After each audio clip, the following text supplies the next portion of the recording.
Hey, my amazing listener. I am like doing what I never do, and that is popping in before the episode even starts because I've got a favor to ask you. It'll take you like 2, possibly 3 minutes to do this favor for me. But the Big Small Business Survey has just opened for 2023, and I would love for you to be one of the small business owners who has their voice heard.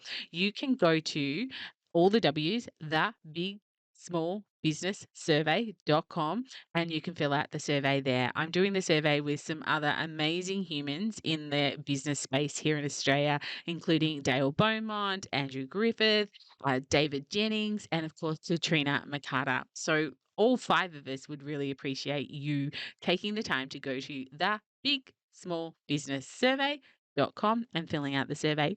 Thank you. All right, here's the episode. Hey, welcome to the Small Business Made Simple podcast, brought to you by socialmediaandmarketing.com.au. Being in business is never easy, but it can be simple, or at least simpler. Join me, your host Jen Donovan, every week where we focus on marketing, social media, and working towards simplifying your business. You with me? Let's do this. If you're gonna dream it big, 'cause someone out there listening. Everyone's got a voice to give, and it's time I heard you whistling, 'cause there's no point at all, in dreaming small. Well, hey there, my fabulous listener. Welcome to episode 262 of the Small Business Made Simple podcast. Thank you, as always, for lending me your ears today. I know you have lots of choices out there, and I really do appreciate you making me one of them. Now, if you can hear my Charlie in the background, so Charlie is my pet peacock. It is now springtime. It is now time for Charlie to find a girl best friend. So he's very, very noisy. He loves to sit outside my office window and seems to know when the microphone comes out and has decided that now is a really good time to be singing out to any lady friends around the district. So please forgive my Charlie if you can hear that noise in the background.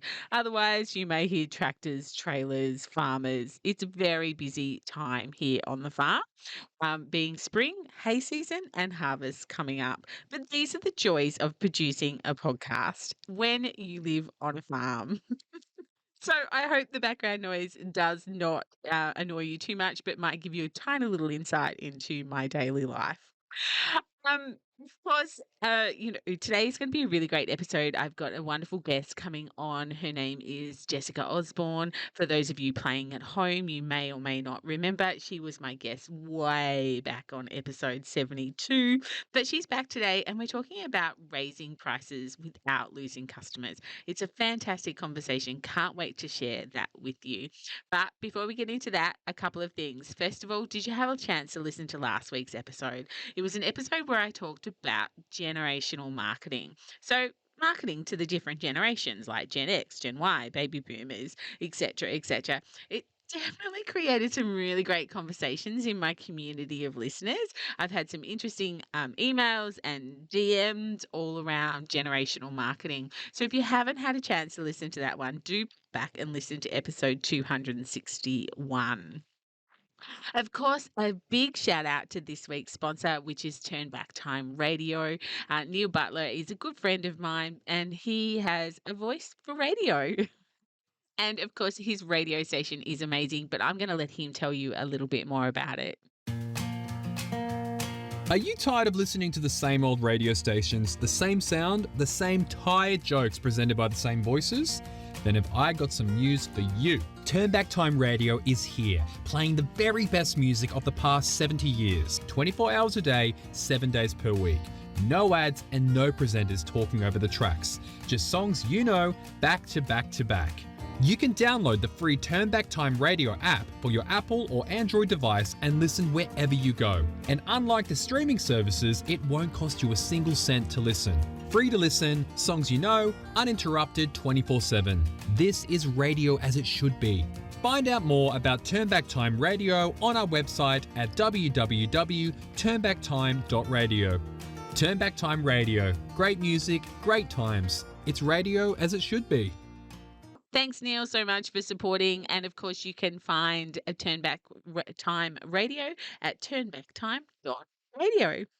As I mentioned earlier, my guest this week is Jessica Osborne. She's an experienced marketing strategist, business coach, and the host of her own podcast, to which I have been a guest, called She's the Business Podcast. She's also an author and a mum of two.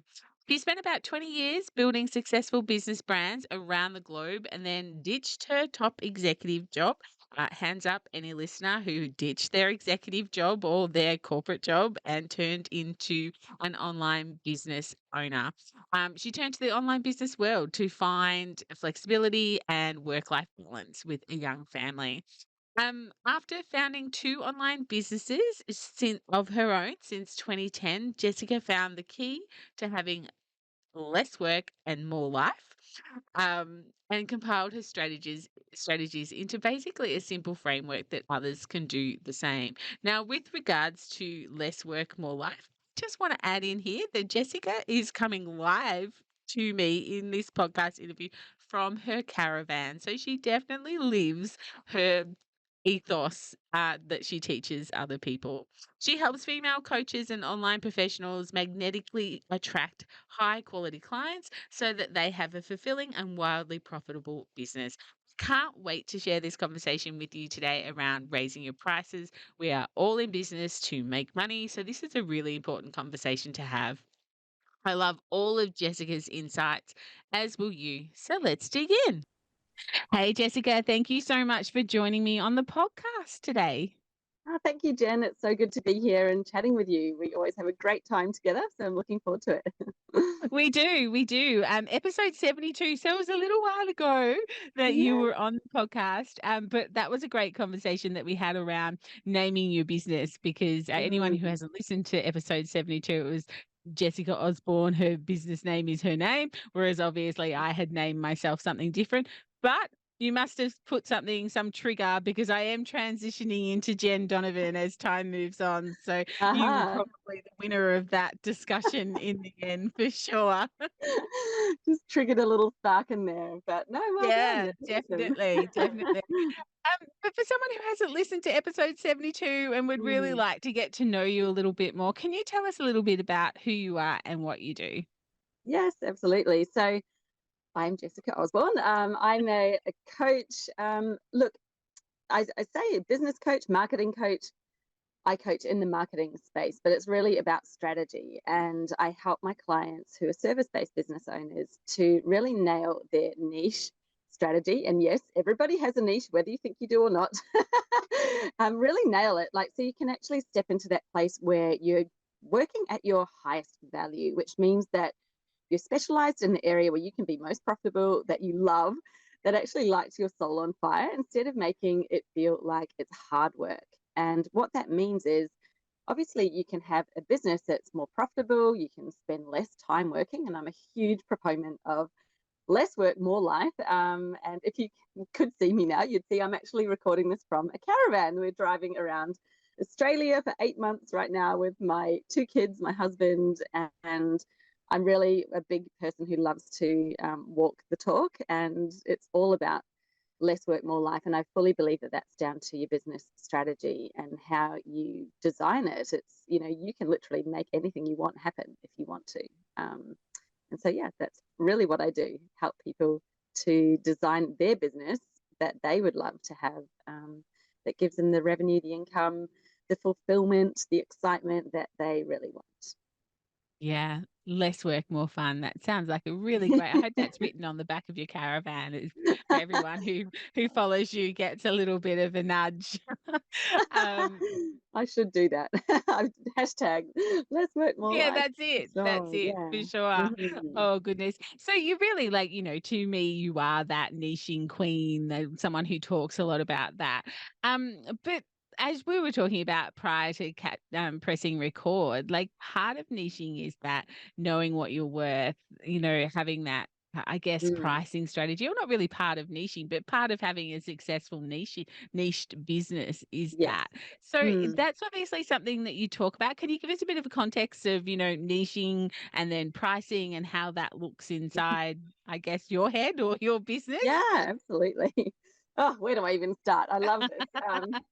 Look, to me, when I talk about niching, and I'm not going to go huge into it because it's a whole episode or more, even on its own, but what we're talking about when we niche is specializing. And so you can replace the word niche with specialization. And specialization obviously means it's partly what you do, it's partly who you serve, it's that lovely mesh of the two together. And I like to bring in, your unique value and really create a three-dimensional niche that no one can really compete with you in, which is fantastic. And so obviously once you have that, the next part of the puzzle when it comes to your strategy is the pricing, your service offering. And this is where I find, even if someone has nailed their niche, sometimes they don't quite understand the pricing strategy and how to price so that it's aligned even with your niche, so that it is easy for the right clients to sign up with you or even want to work with you. Because it's not always just about having that messaging there and the right positioning. It's also what you're offering. And I do find time and time again, I've worked with clients and they've got a big disconnect in who they say they're targeting and then what they're offering. I'm like, it's not a surprise that it's not selling, because you've got a huge disconnect here that's not going to gel with that ideal client that you say that you want to work with. So sometimes we end up changing both. It's like, who is it that you really do want to work with, or which one is it? We need to do some adjustment there to bring them into alignment for it to work. But pricing is, I think, one of the things that we find the hardest. People don't love to talk about it. Everybody spends a long time deliberating over it. I'd have to say, I've been there as well, like figuring out that pricing, whatever they're doing, spreadsheets, figuring out how long they're going to take. Like, it can just suck hours and hours and hours out of your day.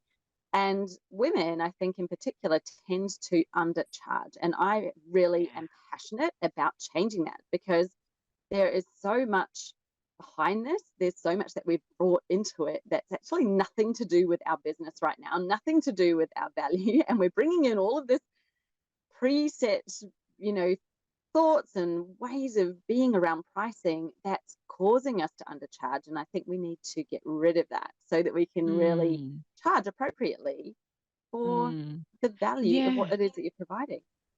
Yeah, 100%. And I think the education comes from several different points of view. Like, yes, we need to value ourselves and that, but in some ways, I think it's up to us to educate people as to why we charge what we charge. Like, if I said to, like, I guess, my children who are, in their early 20s that, I get paid $2,000 or $3,000 to stand on stage for an hour, like, that's kind of like mind blowing for them. How can you, and like, that's probably compared to other people I know that charge $10,000 or $25,000 for an hour keynote or something like that. But it's that education of, well, it's just not the hour. You're just not paying me for that hour to be on stage. You're actually paying me for all my expertise. You're paying me for all my education. You're paying me from being the lifetime learner that I am. So somewhat that is part of the conversations I think we need to have as well.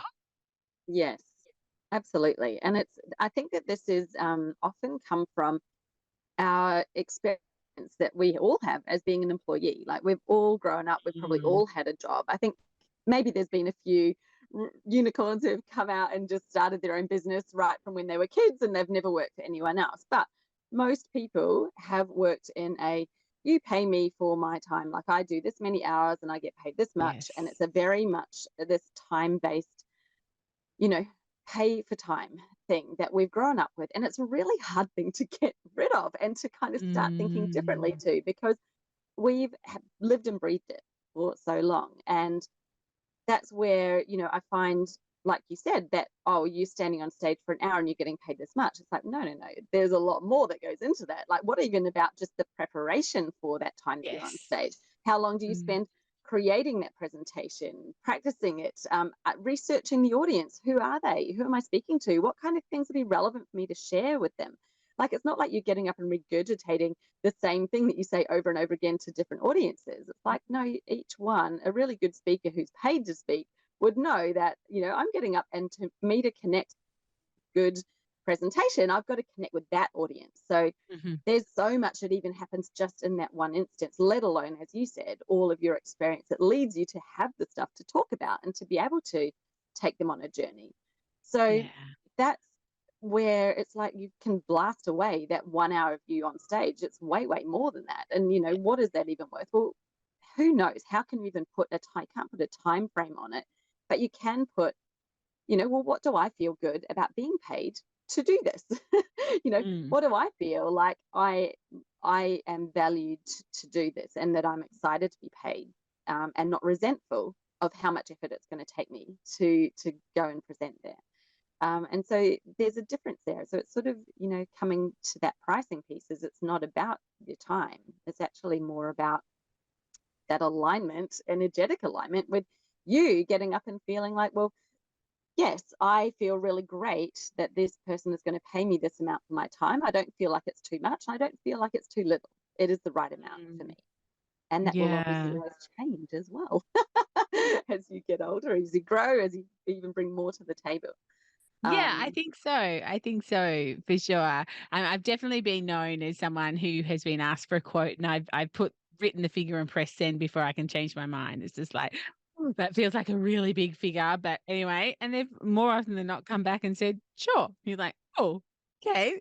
So it was a big figure to me, wasn't a big figure to them. But interesting, pricing was one of the things that we did as a section for the Big Small Business Survey. So last year, myself and 4 other amazing business coaching, marketing coaches here in Australia, we got together and did the Small Business Survey. The Big Small Business Survey. I need to get that rhythm right, don't I? But I was just looking here at like some of the findings. So when it comes to pricing, it said, when it comes to increasing prices, the biggest concerns included 46% of people were concerned they would lose customers if they put their prices up. Yeah. 26% thought that they would lose out to their competitors if they put their prices up. Figuring out how much to raise prices, 21% had issues with, well, if I'm going to put them up, how do I even figure that out? And 12% said that they had trouble communicating their price increases with their customers or with their clients. So it is something that eats at us in the middle of the night. If someone said to me, what's the one thing that keeps your clients up in the middle of the night? Pricing would definitely be up there together Yeah. with, marketing and budgets and things like that. But pricing structure Yeah. is definitely there. So those Mm. 46% of people are concerned that they would lose customers. And so if you add that with the competitors, what's that? That's 60, that's 72% of people are afraid they're either going to lose them or lose them to competitors. What's your Yeah. advice there?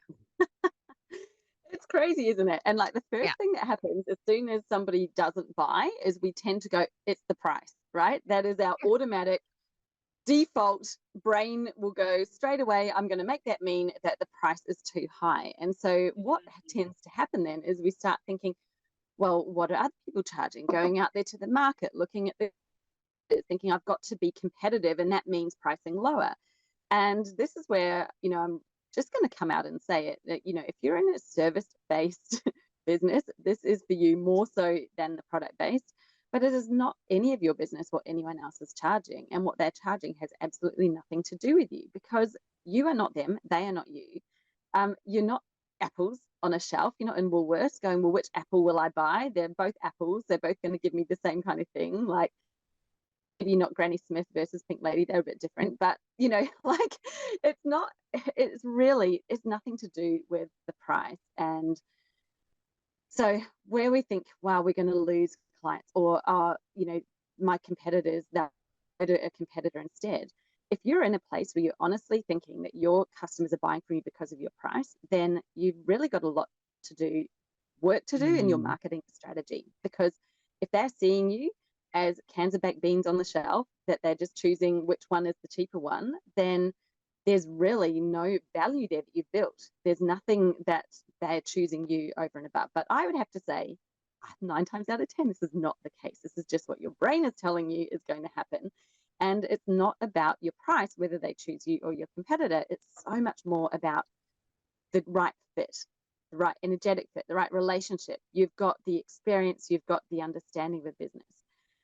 Like, there are just so many examples out there. Can even think of something that feels commoditized, like let's say website design. There's so many website designers. You can go on to Fiverr, you can go onto Upwork, you can get one from overseas, you can get local ones. Like everyone is doing them. Even the companies who used to just do domain name purchasing, no, they now offer you websites. Like there's so many Even our places. radio station, our local radio station now Yeah. offers digital marketing and building websites as part of that package. There you go. You see, there's so many people out there, and it's not about someone's out there shopping thinking, well, I'm shopping around for the cheapest price. The only reason they would ever do that is if they feel like these are all just cookies out of the same cookie cutter, and I can't see any other difference other Mm. than the price. So your best thing is actually, and this is why it's so relatable to niching, is to actually step apart from what you see other people doing. Actually forget about what they're doing, figure out what it is. What is your space? Where are you best? Who do you best work with? What are the sites that Mm. you really feel aligned to, what to build, and you do an amazing job at them because this is where you really shine? Well, your price, of course, it's going to be more than what some other people are, and there's going to be a right price for everyone out there. So you don't want to be the person for everybody looking for a website, because that's everybody, right? Yeah. You know, do Yeah. you want the person who's the bargain hunting, penny pinching person who is potentially even a hard customer to deal with because they are like trying to eke every last bit of value out of their cents? Or do you want someone who's actually like, no, my website is something of huge value to me. I want it right. I want to have a good experience. I want someone who knows what they're doing and is prepared to pay the price for it. So they're not looking for the cheapest to Yeah. begin with, that person. Yeah. They're looking for something else.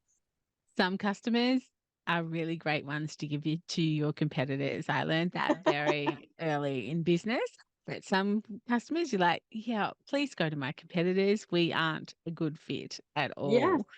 So I guess for the exactly. 12% through that survey that said they don't know how to communicate price, rises or price changes in their business, from a marketing point of view, because you've got both, like, you're an amazing marketer, amazing business coach, and, you're talking about this pricing type of thing. Any tips on how you would actually put your prices up and then how you communicate that? Yeah, definitely. And I think I will just circle back slightly a moment, because part of this is actually being okay with the fact that when you do put your Yeah. prices up, some people may leave, and that's not a bad thing. What Hmm. I've seen time and time again is actually when you get rid of the people who are out of alignment with you now, like they're at a level lower than you, they're at a budget level, and you've raised up to a level that you want to be at, that is correct for you. It's okay that some of those people fall away, Hmm. because you actually create space to allow in some who are at your alignment level, who are at that higher level, who will think that it's amazing value what you're providing and be more than happy to pay for it. Now, you might think, Hmm. well, that sounds lovely. Does that ever really happen in real life?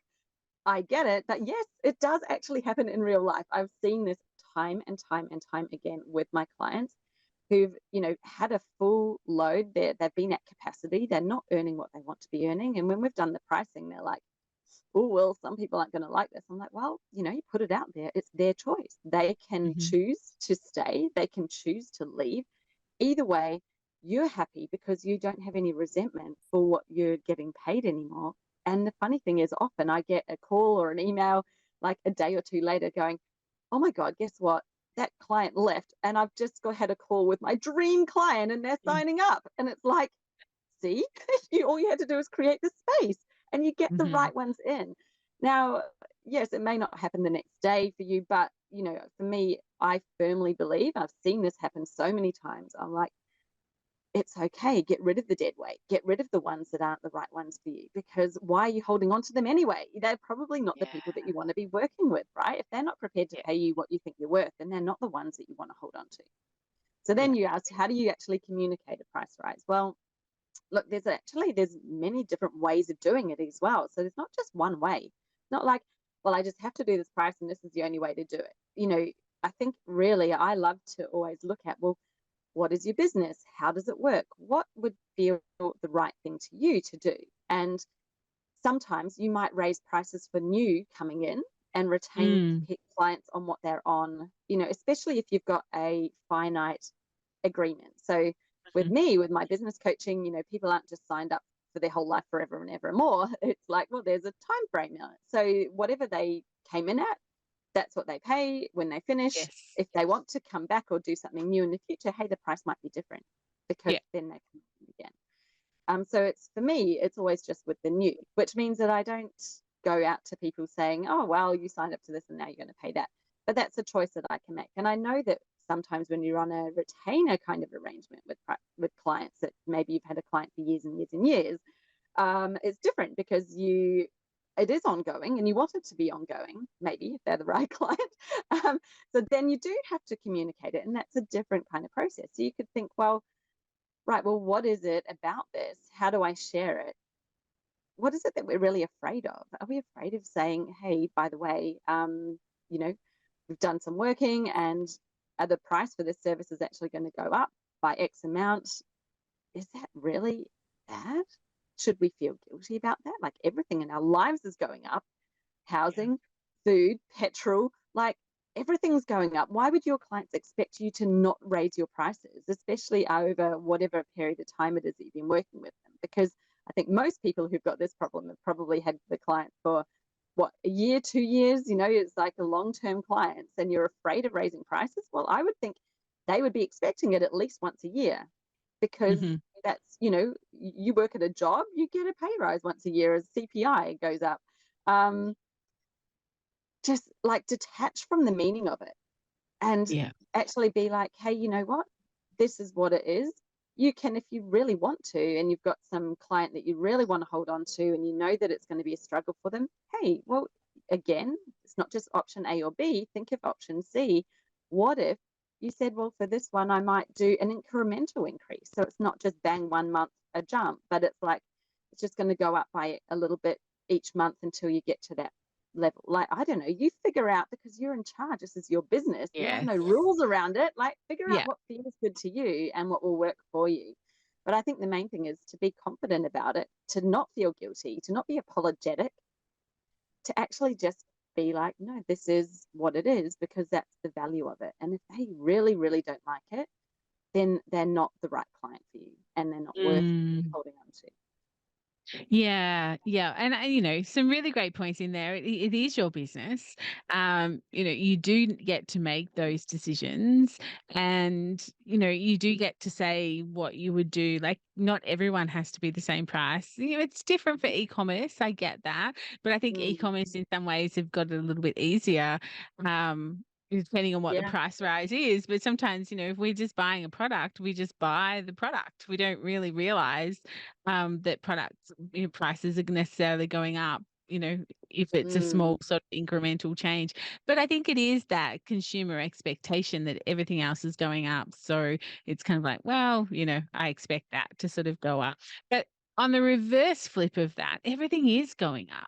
So what if a small business owner is listening to this and going, well, my clients, I really know my clients. I really know my ideal client, and I know that their mortgages have gone up and their car loans have gone up, and they're struggling in their businesses to put their prices up. How do you get over that? I guess it's kind of a different type of fear. Yes, we're afraid of losing people. We're afraid of losing people to our competitors, but we're also just afraid because we know that the economics of our GDP in our world just aren't as great as what they were a couple of years ago. Yeah. I love that question, because I do see sometimes people posting about it, and I'm like, you know what?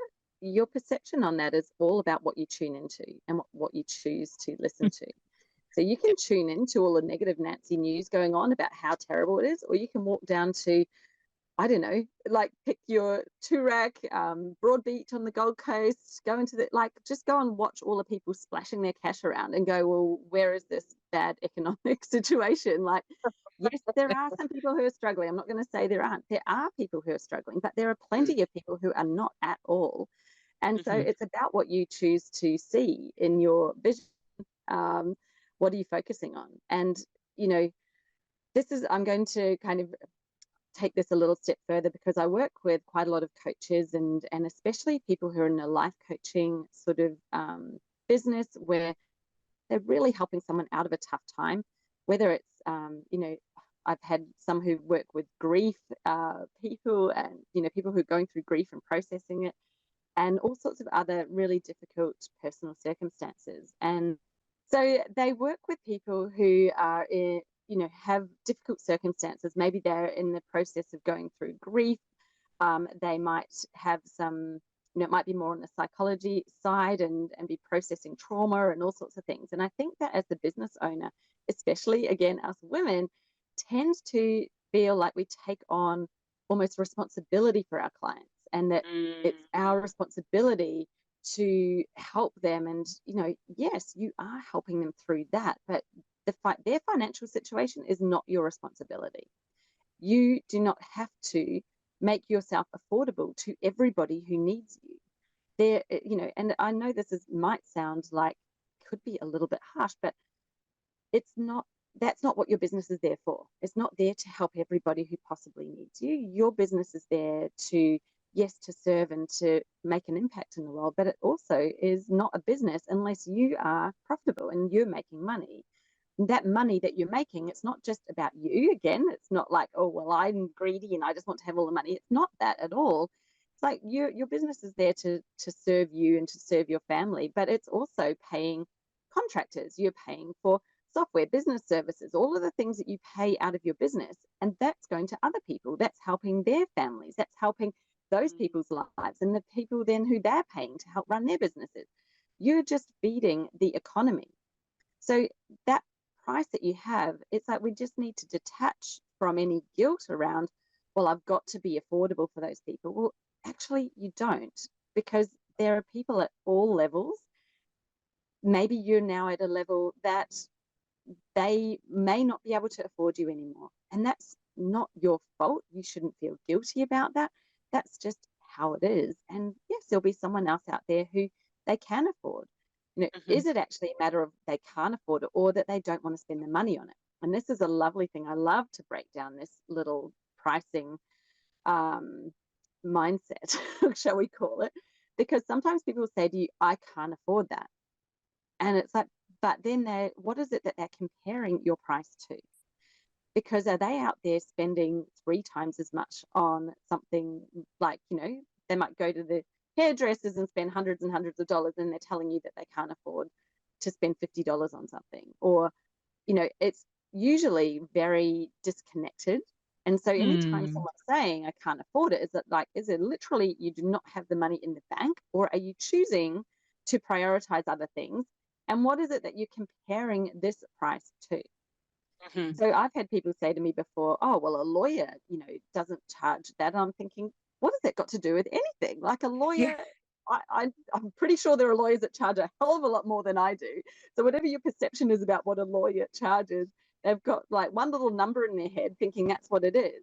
And it's like, there are lawyers that charge all sorts of different rates. The lawyer that processes your papers for your house sale is going to be very different to your divorce lawyer or someone who's in the courtroom. Like there is no price. There is no one set price.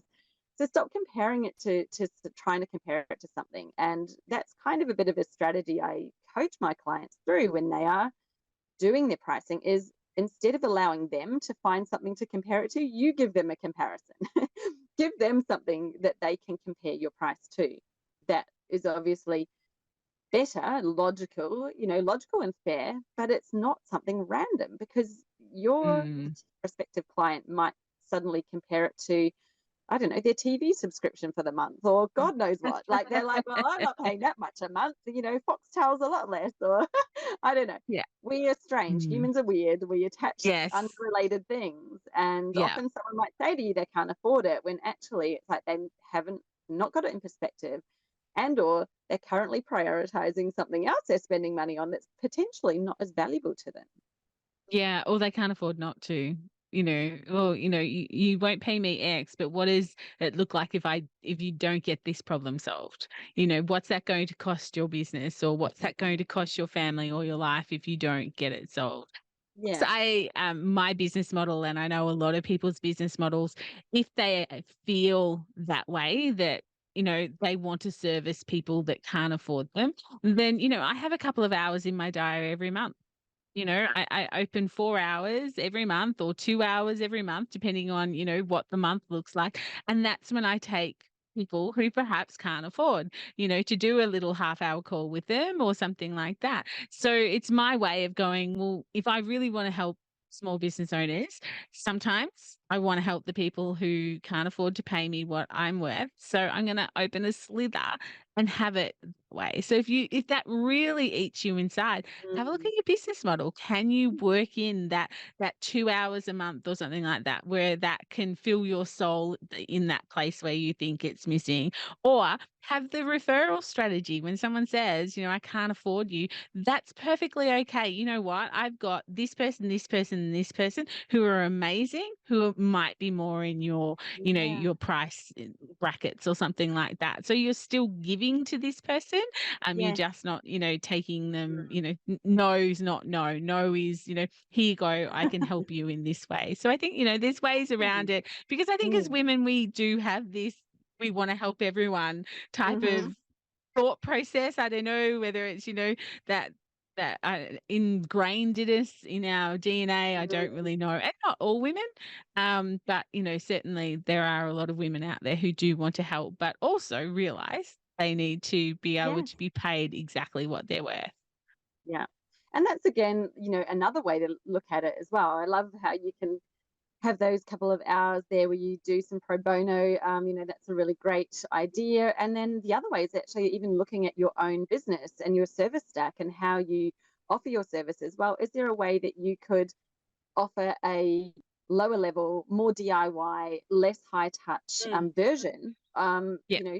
And by the way, you probably already do. So, for example, you and I both have podcasts. I have a podcast. I do so much content on there. You can listen to my podcast, get free content until you are sick to death of hearing my voice. You're like, seriously. I have a free Facebook group. You can join that. I'm in there. You ask me a question, I'll answer it. Like, there are so many things that we actually already do that we maybe aren't even noting to ourselves are us providing stuff for free for people who, well, I don't do my podcast for people who can't afford it. I do it because, hey, I love to talk, as you can probably tell. But it's like a way of me really reaching out. I think it's a great thing, and I really enjoy it. I love to interview with people, and Jen has been on my podcast. You can come and hear her episode there too. But it's like we do that, and then maybe there's a low level, like a low really DIY version of what you do that you can provide Mm. to someone at a really low cost. So if they're really at that budget hard stage where they're starting out and they don't have money to spend, that's absolutely fine. Hey, guess what? You can take this and DIY it. And yeah, it's not going to Yeah. be as good as working with you one to one, but hey, not it's like that doesn't mean that you have to bring yourself down to be able to serve everybody. And it's not about up and down either. I don't want to get that perception that you're up on this high pedestal and there's someone there. It's just being okay and detaching from this. We don't have to be the right one for everyone. Yes. And that, you will still, there's not a scarcity of potential clients out there either. So if someone does come along to you who is below that budget range and is really like, oh, I'm not sure if I can afford it, and you've worked through, well, is that a case that not being able to afford it, or, work through all those money things to really get to that place? No, there's literally no money in the bank. Okay, well, that's great. How about you start off with this? Here's a free resource. You can go and do that. And when you get to the point where you do have some money, you can come and see me, or you can go and, like you say, you could refer them on to somebody else who might be able to help them. And that's fine. It doesn't mean that you're not then going to get someone else walking in the door because you've let that one go. And I think that's often underlying, right? We might not consciously think that, but I think that this is an underlying thought or belief that we often have around that. Is like, anyone who comes to us, we've got to find a way to be able to service them. And we try. So some of the service providers who put quotes together might be like, oh, like starting to giggle when I say this. Do you sit behind the scenes after having a call and trying to figure out how to put together a package that is exactly right for that particular client? And Yeah. knowing that they're budget conscious, undercutting yourself. But what happens then when you start working with them and you're like, I'm only getting paid this much and I'm putting in just as much effort as I was for that thing I was paid 3 times as much for? you start to get resentful. You maybe aren't Mm. putting in your best. And is that really what's working the best for you in your business? To get up and feel resentful about some work that you're doing, or to be not giving it your all because you're not in that place where you're feeling valued. And it's not a win-win situation, because that client isn't going to get the best experience and you're not going to have the best result either, which results Mm. are partly what helps to sell you to new people coming in, right? They want to see that you get good results. You're not going to get the best results if you're feeling any kind of resentment towards that client. So for me, I always say that's a lose-lose situation. You're better off not doing it at all. You're better off just going, it's okay.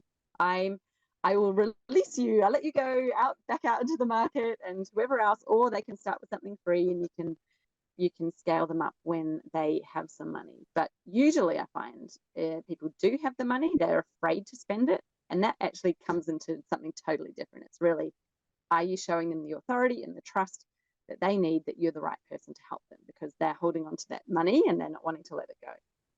Mm. This has been such a great conversation. I'm sure we could talk several more hours about this. Even myself, like, there's more questions that, are kind of leading on from what you've already said and everything like that. But I think it's a really great, for my listener, I'm hoping that perhaps their mindset is just changed a little bit, or they're really sort of considering what blocks they're putting in front of themselves when it comes to prices. Whether you have an e-commerce business or whether you have a service-based business, we all do it. I remember in my retail days, my business partner and I'd be like, what would people pay for that? And then it's kind of like, well, actually, what should we charge for it to make it profitable so that we can still be here next year? But it is this Yeah. question that just comes up over and over again. So I can't thank you enough for giving us your knowledge and just having a really open discussion about pricing and pricing strategies. So thank you so Thank you, much Jen. for this today. I was going to say this morning, but I don't know, we're in different time zones. I don't even know what time it is where you are and where I am, but Thank is you. there sort of, so if you've said something and someone's like, I really need to talk to this lady about pricing or about niching, what's the best way to get in contact with you, and make sure that you tell us the name of your podcast while you're going? Uh, yes, well, you can come and listen to me talk all sorts of things over on my podcast, which is called She's the Business. And you'll find that on any of your podcasting apps or platforms. And make sure you check out Jen's episode as well. I'm not sure what the number was, but we had a great chat on that one a little while ago. And you can find me. Look, I happen to be on most of the social platforms. Don't go looking for me on TikTok because it's terrible. It's my experimentation, and anyway, I'm usually on Facebook, I'm on Instagram, so if you put Jessica Osborne, that's got no E on the end, then you will find me. And I am on my website, which is jessicaosborne.com, so you can reach out on socials if you just want to have a quick chat, something like that in the DMs, more than happy to do it. Otherwise, you can go and stalk me and suss out my website and get in touch the more formal way. So that's up to you. Yeah. Brilliant. I will have all those links in the show notes. Thank you so much for coming on, having a chat to us about pricing. I really think that my listener will now be deep in thought and hopefully going back to have a look at their prices. Because it's one way that we can grow our businesses is to make sure that we are charging what we're worth, so that we're here to service more and more people. So great discussion. Thank you so much, Jess. Thank you. Thanks, Jen. I hope you enjoyed that conversation and got something out of it, especially when it comes to putting up your prices. If you want to have more conversations on the subject, come and join me and the fun in my Facebook group, Like Minded Business Owners. You can find the link in the show notes, or just go to Facebook and click type in Like Minded Business Owners, and my group will pop up. I would love to see you over there. Or if you are a member, let's start a conversation about raising prices. Of course, you can come to the show notes, which can be found at socialmediaandmarketing.com.au/262. And in those show notes, you can find all the links to Jess's socials, her website, etc. But pretty much, if you typed in Jessica Osborne, Osborne doesn't have an E on the end, on Google, I'm sure that she will pop up a gazillion times. But that's it, my friends, for episode 262. If you love this episode and found it valuable, I would love for you to take 30 seconds out of your day and leave me a rating and a review if that's something you can do while you are listening to this. Because there's a goal of mine that I've had all year, and that is to reach more people with this podcast. And leaving me a review or a rating really helps me achieve that goal. And the end of the year is nigh, so I would love you to do that even more. Otherwise, I'll see you next week for podcast episode 263. Thanks again to Turn Back Time Radio for your support. You can, of course, go and have a listen at turnbacktime.radio. And if we're not already friends on social, what's going on? Please come and find me on Instagram, Facebook, and of course, my favorite, LinkedIn, but don't tell the other social media platforms that I have a favorite. You can actually find me lurking on TikTok a little bit these days. I'm repurposing some content over there. But whatever you do, my small business peep, as my opening song says, there is no point in dreaming small. No time like the present. Tell it like you feel it, say it proud, be true, and let us see you for the star that you are. No point in dreaming small. I would like to acknowledge the traditional custodians of the land, the Yorta Yorta people, on which I record this podcast and conduct my business today, and pay my respects to their elders, past and present. I extend this respect to the Aboriginal and Torres Strait Islander people here with us today as well.